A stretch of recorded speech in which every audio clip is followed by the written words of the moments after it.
Imagine, if you will, the ultimate long game strategy. I mean, picture having the sheer discipline to wait 16 entire years for the absolute perfect moment to spring a trap. Yeah, that is, I mean, it requires a level of psychological endurance that most of us just do not possess. Right, like you don't say a word, you don't tip your hand, you just quietly wait. And the craziest part to me is that this trap isn't made of, steel or wire or some complex digital code. It is made entirely of paper. Which is fascinating because when someone wrongs us, our instinct is usually immediate retaliation, I right? know, absolutely. Suppressing that for over a decade and a half takes a very, very specific kind of mindset. Okay, let's unpack this, because today we are doing a deep dive into an incredible first-hand account we found online. It details a family dynamic so toxic it essentially turns into a masterclass in strategy and survival. It really does. We're looking at a young woman named Mara, her utterly ruthless father Richard, her passively complicit mother Elaine, and the absolute architect of this whole story, her Aunt Vivian. And our goal today isn't just to recount a dramatic family saga for you. We really want to deconstruct the actual architecture of this trap. Right, the mechanics of it. Exactly. We need to look at the underlying mechanics of financial abuse and how meticulously gathered evidence can eventually completely dismantle loud, aggressive lies. And the way this story kicks off is just brutal. It sets the stakes immediately. So we start on a rainy night. Mara is just 14 years old. Just a kid. Right. And she's standing on Aunt Vivian's porch with a single duffel bag and a school backpack. And the visual of this moment is what really gets me. Her father, Richard, has driven her there, but he refuses to even step out of the car. Wow. Yeah. And meanwhile, her mother, Elaine, is standing next to Mara under this large black umbrella, perfectly dry, essentially treating her own daughter like a misdirected package she's dropping off at the post office. The spatial dynamics of that memory are just incredibly telling. What do you mean? Well, the mother is actively shielding herself from the elements while allowing her child to be completely exposed to them.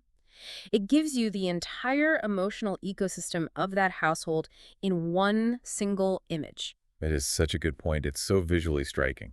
But I think the real question for anyone listening is, what actually put a 14-year-old on that porch in the first place? Right, I was just thinking that. Like, you don't just kick your kid out into the rain for no reason. No, you don't. It all stems from a piece of paper Mara found earlier that day. It was a bank statement for her grandmother's savings account, an account that was expressly set up for Mara's future. And let me guess, it wasn't exactly full of money anymore. The balance read 0. Oh, wow. Yeah. And when Mara confronted her father about where the money went, Richard delivered a line from the driver's seat of that car that explains, well, everything about his psychology. What did he say? He told her, children who spy on adults don't get to enjoy adult protection. Oh, my God. This sounds like a mob boss talking to a rat, not a father talking to his kid. It really does. He's totally flipping the script there. Instead of explaining the stolen money, he makes her the villain for finding out. I mean, if you've ever had a coworker preemptively blame you for a failed project before the boss even asks, or a partner who twists an argument so you end up apologizing for their mistake, you know exactly what Richard is doing here. It is textbook Darview. Darvey. Remind us what that stands for. Deny, attack, and reverse victim and offender. Richard isn't just abandoning a child here. He is preemptively discrediting a key witness. Ah, because she knows about the money. Exactly. He knows Mara has discovered his theft. If he acts guilty or apologetic, someone might investigate, but by throwing her out for spying and rebellion, he establishes a whole new narrative. So he's basically painting her as the problem. Right. He's painting Mara as unstable and untrustworthy, so if she ever mentions the empty account, polite society will just write her off as a bitter, troubled teen making up lies about a strict but loving father. That is so calculated. And he didn't just kick her out, he completely erased her footprint from his house. Yeah, that detail is chilling. When Aunt Vivian takes Mara inside and opens her backpack, she finds Mara's birth certificate, her school records, her medical insurance cards. Vivian actually notes that Mara was packed up like evidence. It's like a criminal wiping down a crime scene. Exactly. Yeah. But let me play devil's advocate here for a second. If Richard is this calculating mastermind trying to silence a witness, why on earth did he leave her with Aunt Vivian? That's a great question. Because from what the sources say, Vivian is wealthy, she's well-connected, she's powerful. Why hand the one person who knows you're a thief over to your most capable enemy? That is the exact contradiction that drives the next phase of this whole story, because on the Mhm. surface, you're right, it makes absolutely no strategic sense. Right. Unless, of course, Richard believed he had Vivian completely neutralized. He clearly had some form of leverage over her that made him totally confident she wouldn't dare retaliate. Which means Vivian was trapped just as much as Mara was? Precisely. And that brings us to the tension of the next 4 years. Mm. We fast forward to Mara at 18. She's grown up under Vivian's care, and she's working at this massive charity gala at the Whitmore Hotel. A very high-stakes environment. Oh, totally. Picture this glittering ballroom, chandeliers, wealthy donors everywhere, and who walks in completely uninvited. Richard and Elaine. Yep, just stroll right in. This is where we really see how individuals with narcissistic traits operate in the wild. Richard decides to use this high society event to publicly reinforce his false narrative. Just boldly rewriting history in front of everyone. Yeah, he starts working the room, loudly telling Vivian's wealthy donors that Mara needed firm consequences, and he's actually praising Vivian's generosity for correcting a troubled teenager. Oh, the nerve of that guy. And notice the specific language he uses. He tells people Mara was disciplined, not discarded. Ugh, he is using social etiquette as a shield there. He knows that in a ballroom full of people in tuxedos holding champagne, nobody is going to cause a scene. He assumes polite people will just awkwardly nod along, rather than call him a liar to his face. He's banking entirely on their discomfort. He is weaponizing politeness, but he severely miscalculated Vivian's willingness to use that exact same weapon against him. Oh, she didn't just nod along. No. Vivian doesn't pull him aside or argue with him quietly. She walks straight up to the microphone at the front of the room. The ultimate power move. She announces to the entire ballroom that Mara is her legal ward, her intern, her right hand, and this is the exact phrase she uses, the only honest Ellis. Man, that is a surgical strike. Oh, but she goes further. She announces a brand new scholarship in Mara's grandmother's name, specifically telling the crowd it's because money meant for a child should never vanish into adult pockets. Boom. I mean, Elaine literally spills her red wine all over her sleeve when she hears that. Yeah. And Richard is just frozen for 3 seconds before he slowly starts clapping. It's incredibly cinematic. It really is. But I'm trying to wrap my head around this from a strategic standpoint. If Vivian is fearless enough to call him a thief in front of hundreds of people, why stop there? You mean, why not go to the authorities? Yeah. Why keep playing this passive-aggressive Cold War game? Why not just call the police the next morning and have him arrested for draining their grandmother's account? The answer lies in what Mara overhears right after that speech. Vivian's public defiance actually pushed Richard to reveal his trump card. Oh, right. The service hallway scene. Yes. Mara is near the service hallway and sees Richard cornering Vivian. He drops the polite facade entirely and threatens her. He says that if she keeps implying theft, the donors might learn about a loan she signed. A loan. He whispers to her, "Your signature, my name, bank records, you'll lose everything." Wait, so the leverage wasn't just some vague emotional threat. He actually had paperwork. Yes, very damaging paperwork. Because later that night, Mara finds Vivian in her study crying by the fireplace, burning these old loan notices. But Mara manages to secretly save one half-burned page, and she sees Richard's signature on it. That piece of paper is the key to everything. Turns out he had forged Vivian's signature as a guarantor on a massive, failed private business loan.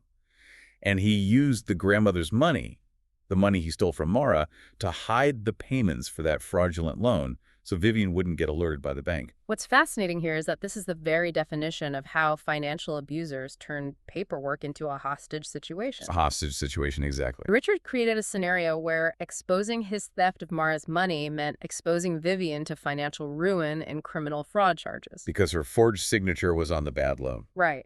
He threatened to frame her for the fraud.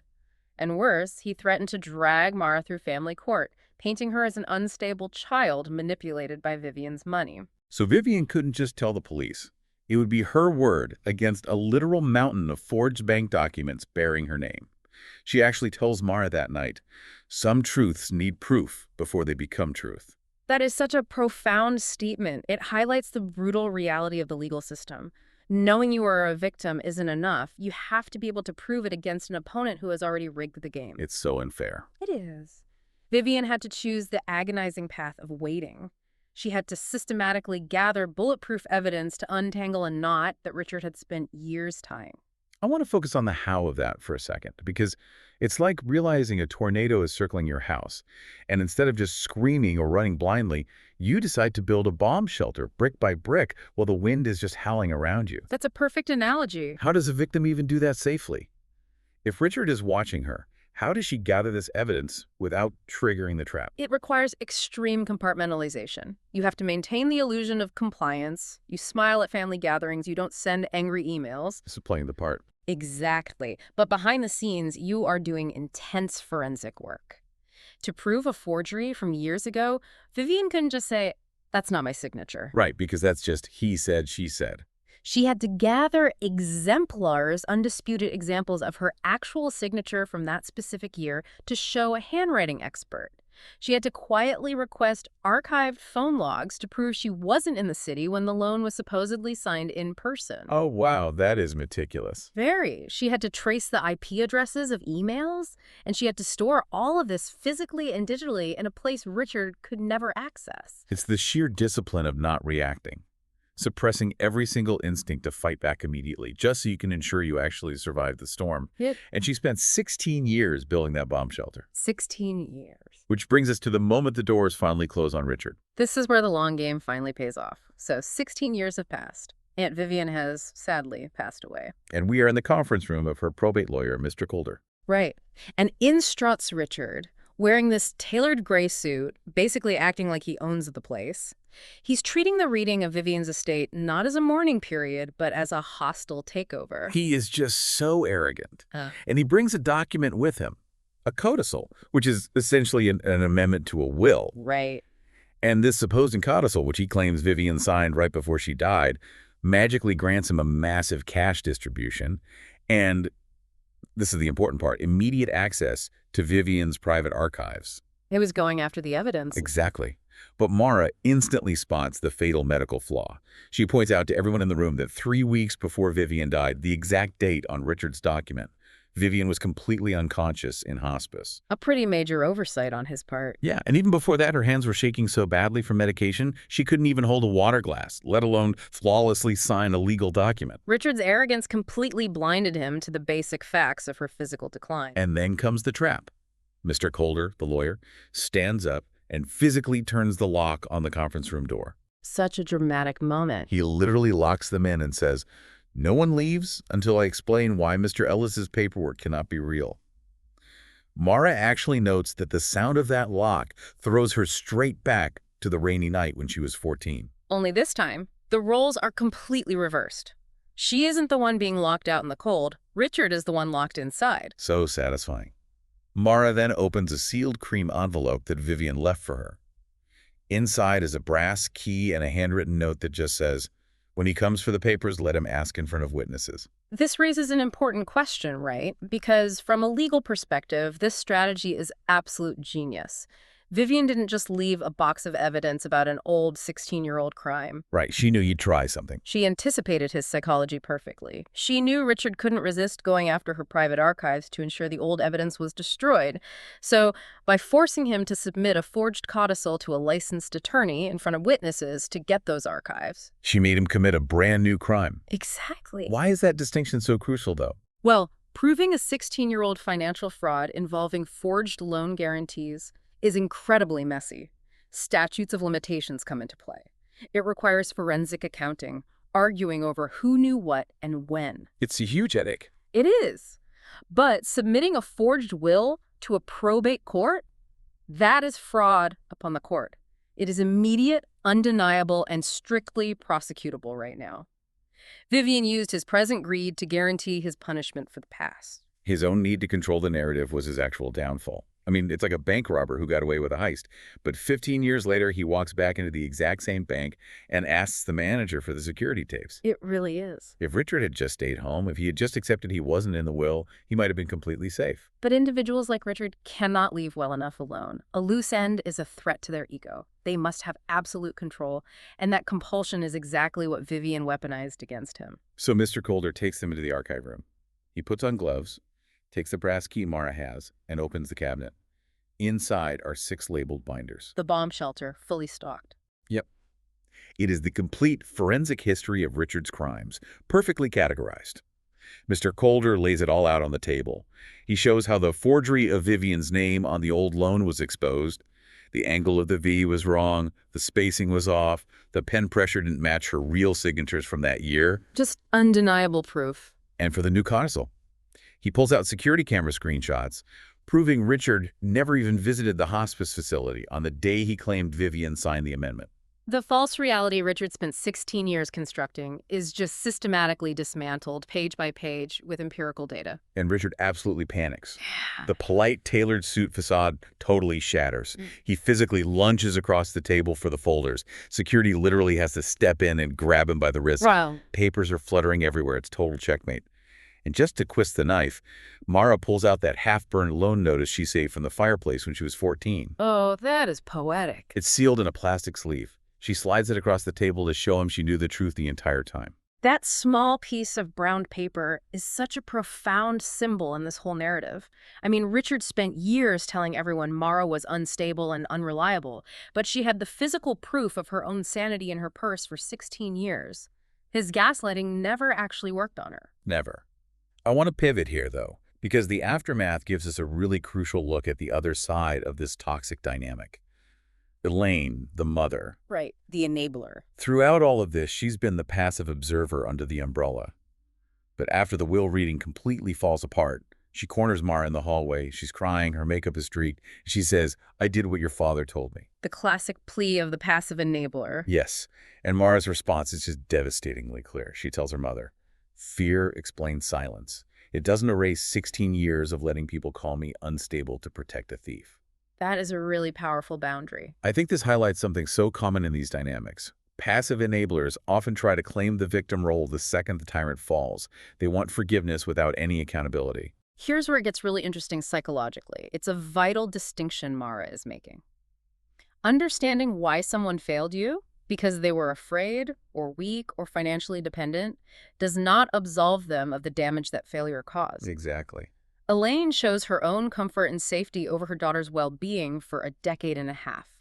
Mara is asserting that she doesn't owe her mother absolution just because Richard was the primary aggressor. She's holding them both accountable. Right. When we look at the broader picture of justice here, it isn't just about Richard facing legal consequences. It's about Mara establishing her own boundaries and her own reality over both of them. So the dominoes finally fall for Richard. And they fall incredibly hard. His business partners flee as soon as the truth is exposed to the probate court. The filing triggers immediate investigations into forgery, elder abuse, and the original loan fraud. He loses everything. He loses his reputation, his access to capital, and faces severe legal jeopardy. The truth, exactly as Vivi intended, survived him. It is an incredibly satisfying resolution. Mara inherits Vivian's townhouse, and instead of just living in it, she turns it into the headquarters for her grandmother's scholarship foundation. A perfect way to honor them both. And there's this beautiful detail at the end of the account. The very first scholarship award goes to a 14-year-old girl who is trying to escape an unsafe home environment. Wow. Yeah. The foundation covers her housing, legal help, school expenses, and counseling. She provided the exact structured support she needed when she was standing on that porch in the rain. Mara actually notes that Vivian's greatest lesson to her was that survival should come with structure, not just sympathy. That is so true. Because sympathy is, making a cup of tea for the crying kid.